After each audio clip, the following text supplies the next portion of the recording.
Hello there, I'm Scotty.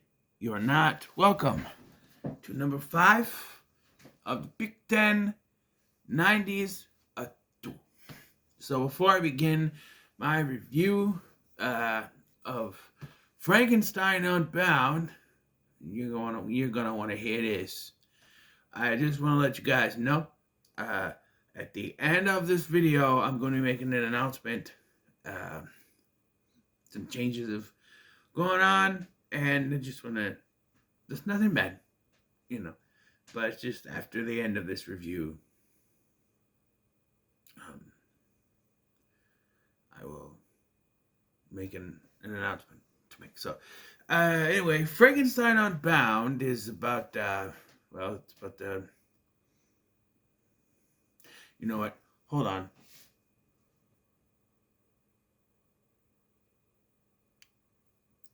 There we go. Got it. Okay. I'm going to read the back of the disc. Let's see. This is what Frankenstein Unbound is about.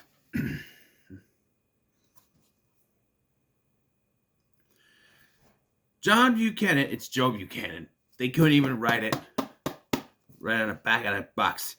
The case. Joe Buchanan, played by John Hurt, is not talking in the hallway.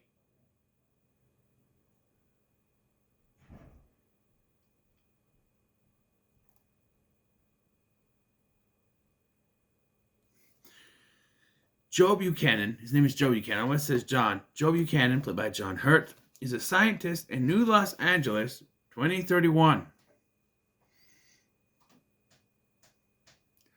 Already, you're like, this is Frankenstein, huh? Just wait. When one of his experiments fractures the very core of time and space,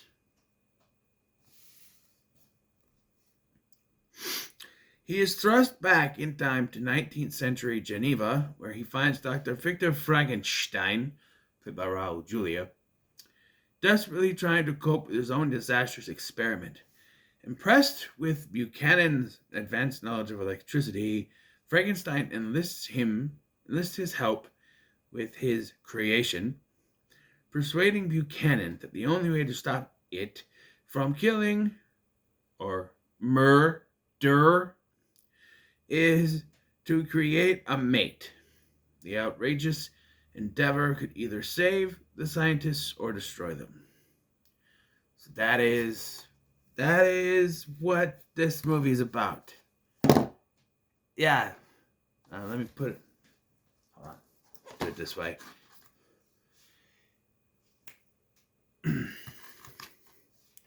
I'll do the blink. Blink. There we go. Okay. So it's no secret. I heard about this movie on the Movie Dumpster podcast. It's what launched their MDU, the Movie Dumpster Universe. And so I've heard about this, and then I started listening, last year, season 4, season 5, whenever season that was. And so went back and listened to their old stuff, and I got to this one.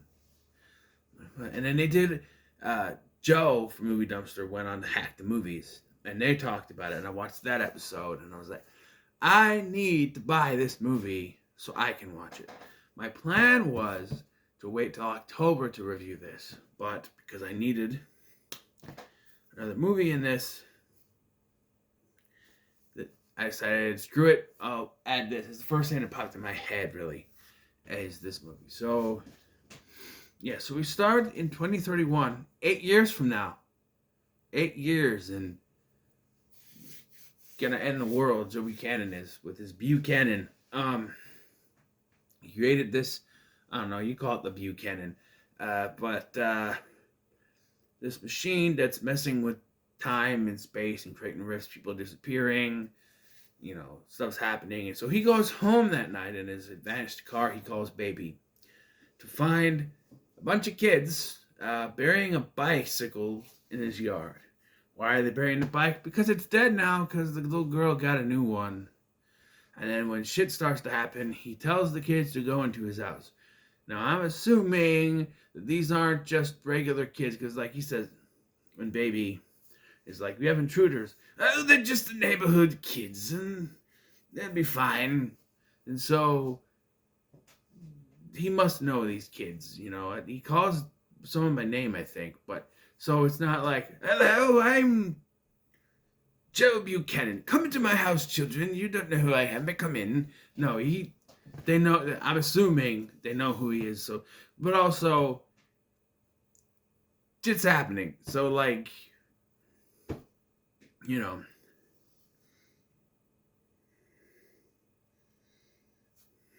are you gonna question it, you know? And so he goes back to his car for some reason and gets sucked in with his car, sent back to the 19th century, 1800s. And so, yeah, he comes across some dead rabbits, I think they are. And then he goes to this inn where he makes a deal for his ring. His ring from the future. His ring from 2031 that would have different metals in it than what they would know exist in the 1800s. But he's able to pawn that off so we can get a trout dinner. I like fish, but I don't know about trout. And 50 francs.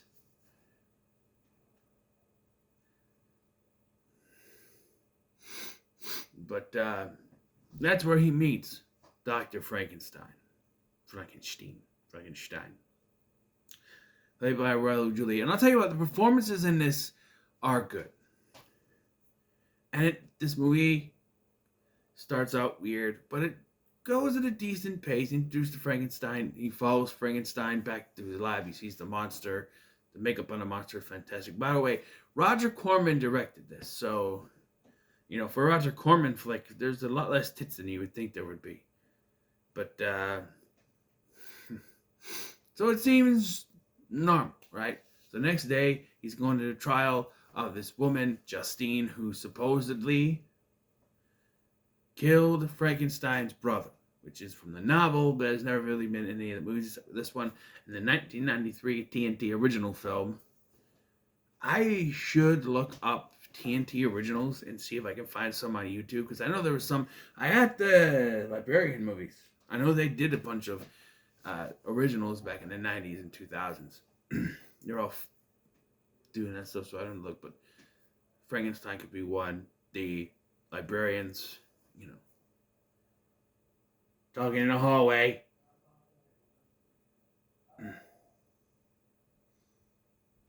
Shush, please. I thank you. Anyway, and Big LT thinks that it's gonna be quiet if he moves over here. Anyway,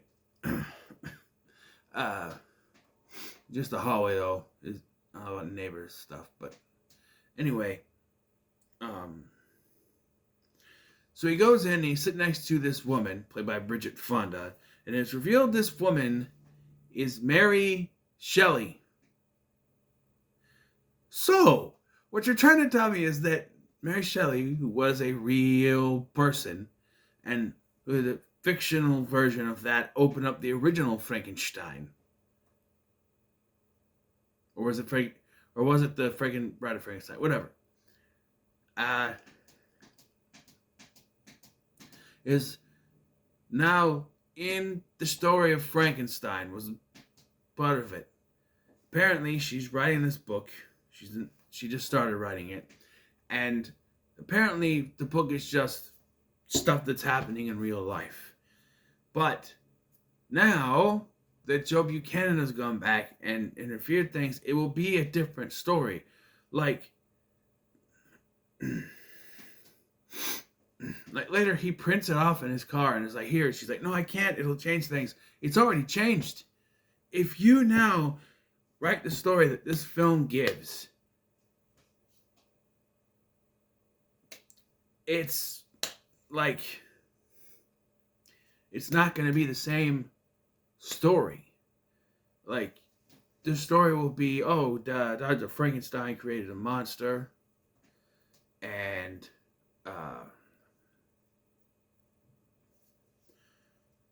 And uh, there was a strange man named Joe Buchanan, and he showed up. Maybe she's writing Frankenstein Unbound, because this is based on a book. I don't know. And then they disappeared. There was a weird lightning flash, and they disappeared along with two monsters, which Bride of Frankenstein was. I don't know if that was based on a book or that's just a movie, but I don't know.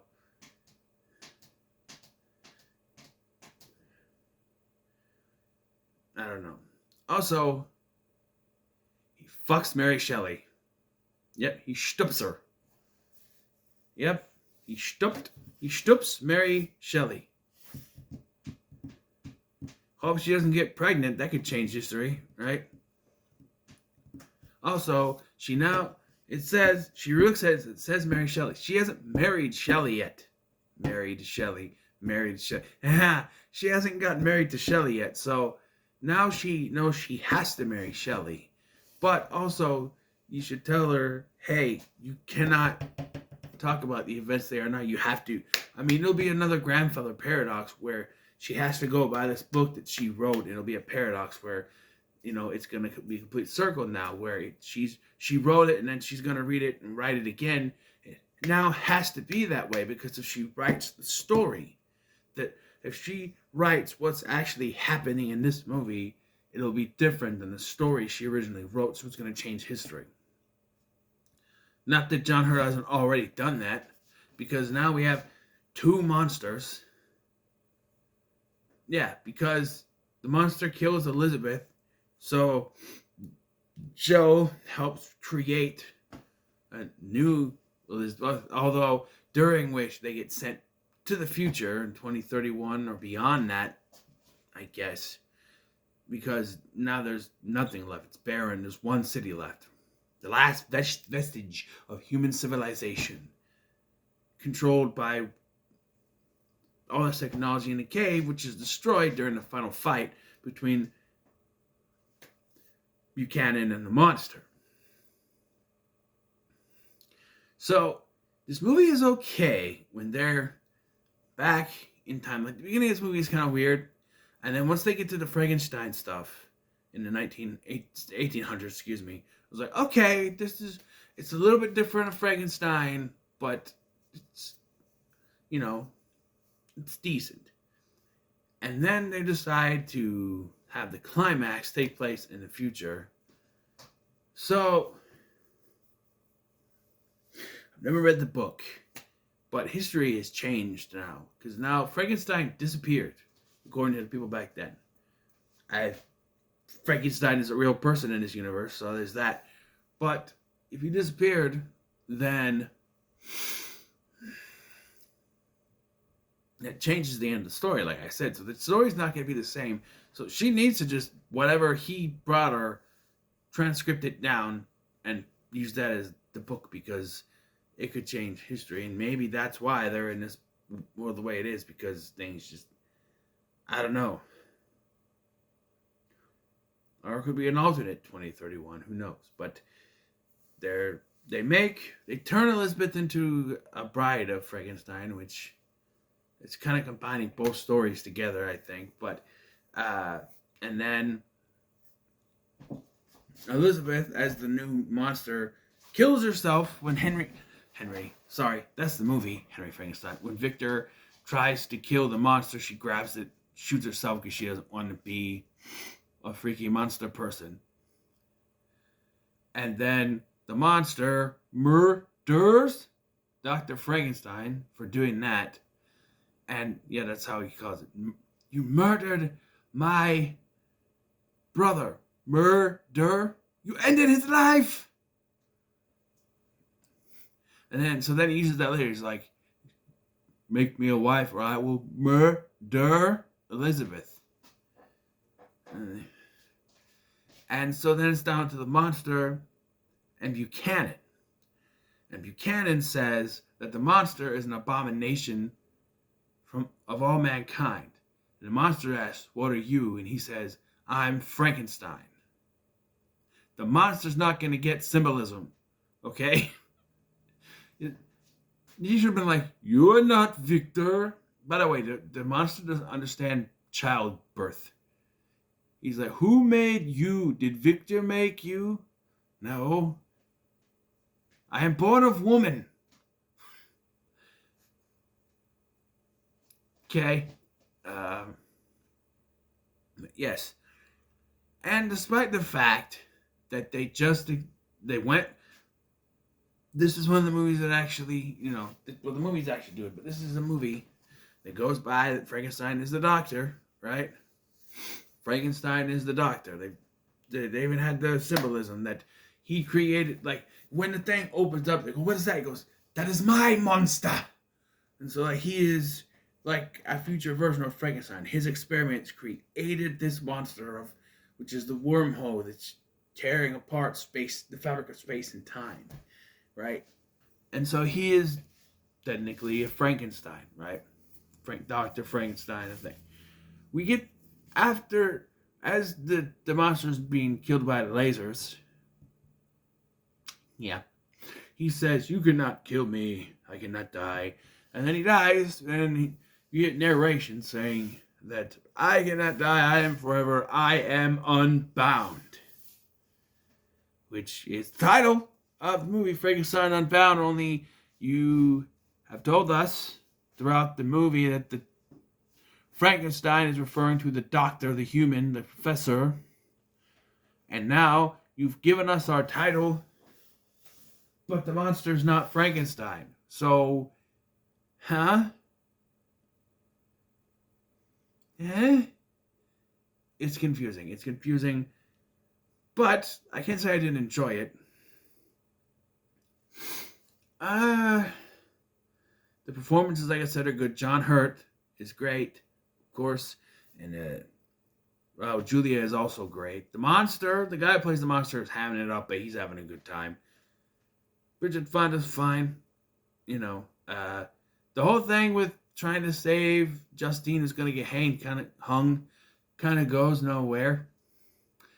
But, fine. Buchanan kind of just has no tact at all. He's just telling people stuff from the future. Like, instead of timepiece, it's digital. Use electricity. Electricity's kind of new in the 1800s, don't you think? And he's like, "Oh, this is my..." They're like, interesting carriage. It's not a carriage, it's a car. An automobile. And I'm like, "No, don't have cars yet." Or at least, And he's just spilling it. Like I said, he gives her the novel, which is going to create a paradox if she even reads it, looks at it, knows anything from it. But given how this movie goes, she's going to have to use that, like I said, because she can't go by what this story does. Maybe she doesn't know what happened. It disappeared and she just ends up writing whatever, and it happens to be that, I don't know. But as it stands, I would say that Frankenstein Unbound sits firmly in the middle of the road. Okay, so let's roll the dice first to get the next one going.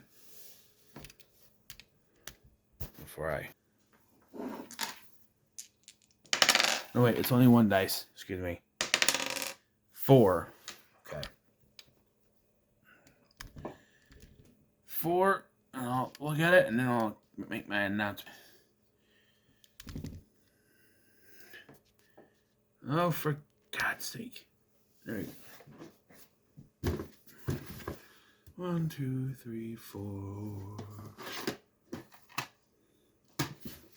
Can I guess what it is? I don't know. I'm gonna say Mars Attacks. Okay, I swear, I had no idea what it was. It was just because it's always the next one on the pile. That's why.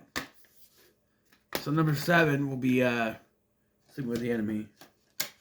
But maybe I'll mix the movies around on the pile over here, and you'll still get it. So Mars Attacks is the next one I'll be doing. But here's my announcement.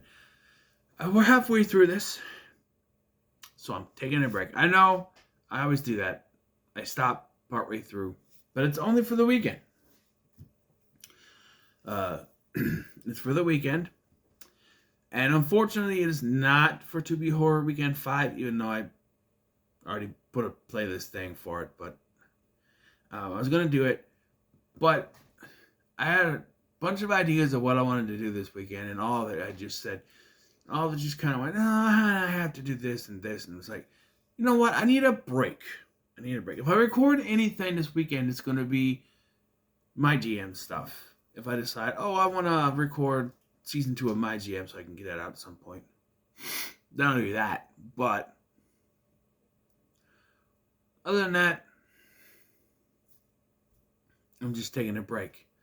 I'll be playing some video game stuff, but I may record, but no videos till Monday.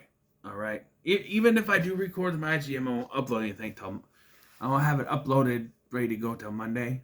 So yeah, but we are halfway through this. I just I need a break, because I was gonna try to bust these out before the weekend, and I was trying, and I was just like yesterday, I was like, I don't know, man. Because I was going to do Frankenstein Unbound last night, and then that means I'd have 5 more to do today if I wanted to be able to start To Be Horror Weekend Friday. And no. I'm just going to take a break. I'll stop now. I'm in the middle of it, and I'm taking a break, and I'll get back to brass tacks on Monday. So, what are your thoughts on Frankenstein Unbound? Leave in the comments below. Be sure to like, share, and subscribe. Thanks for watching. I'm Scotty, and I'll see you in the next one.